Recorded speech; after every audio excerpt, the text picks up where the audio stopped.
தலைமுறை தானம் செய்யக்கூடிய வேலை, தானம் செய்ய வேலை. அது மட்டும் இல்ல, இமகரிமணி அத்தாகும்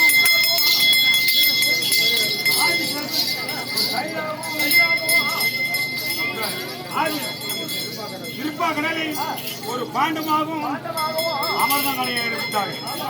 அப்படி அமர்தங்கடை சொல்ல போது தேவர்கள் ஒருபுறம் அசுரர்கள் ஒருபுறம் அமர்தங்கடை என்றார்கள். அப்படி அமர்தங்கடை போது அமர்தம் உண்டானது. அந்த அமர்தத்தை அசுரர்கள் எடுத்துக்கொண்டு வந்தார்கள்.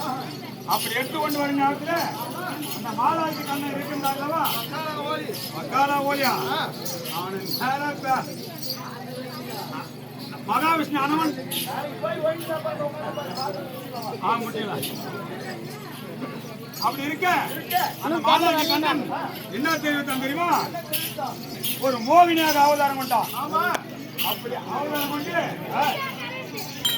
தேவர்களே அசுரர்களே, இந்த அமர்த்துக்கு நீங்க போட்டி போடாது, இந்த அமர்த்தை நான் எடுத்துக்கொண்டு நாங்களே அமர்ந்தோம் உங்களுக்கு பங்கிட்டு விடுகிறேன் அப்படின்னு தெரிவித்தான்.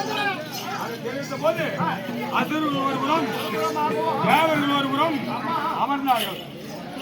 அப்படி அமர்ந்த போது அந்த மோகினியாகப்பட்டவர் அமர்தத்தை பங்கிட்டு விட்டார்.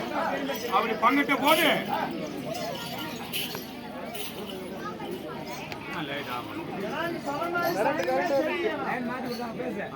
அப்படி இருக்க அமர்தம் பங்கிடும் போது தேவர்கள சந்திர பார்த்தார். இதே சமயம் அசுரர்கள் அமர்ந்தத்தை சாப்பிட்டு விட்டா இவங்களை நம்ம ஜெயிக்க முடியாது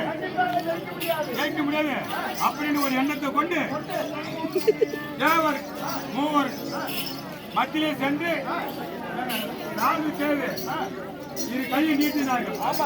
அப்படி நீட்டின போது அவர் தான் அவங்களுக்கும் பகட்டி விட்டார். அதை கண்ட சந்திர சூரியன் சைகை காட்டினார்.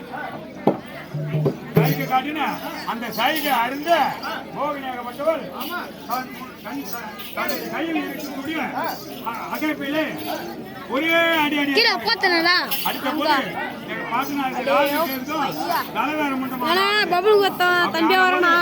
அடியே சந்திர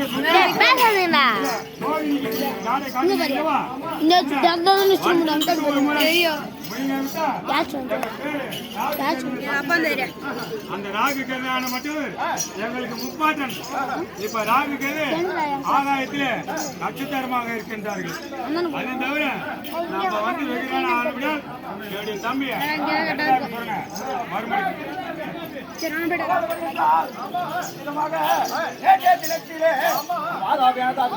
பட்டவர் வரம்பனை நோக்கி வாங்க வேண்டும்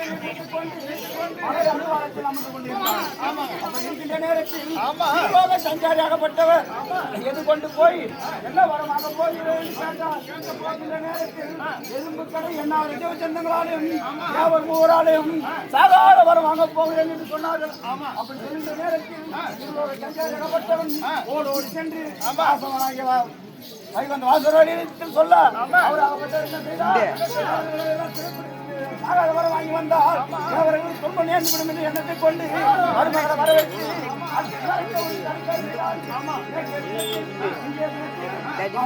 பட்டனை தாண்டி வரக்கூடிய ராதாதி சூரன் வந்து கொலவாயிட்டார். அந்த கவனம் செய்ய வேண்டும் என்று எண்ணத்தை கொண்டு அந்த வாழ்க்கை தொடரும்.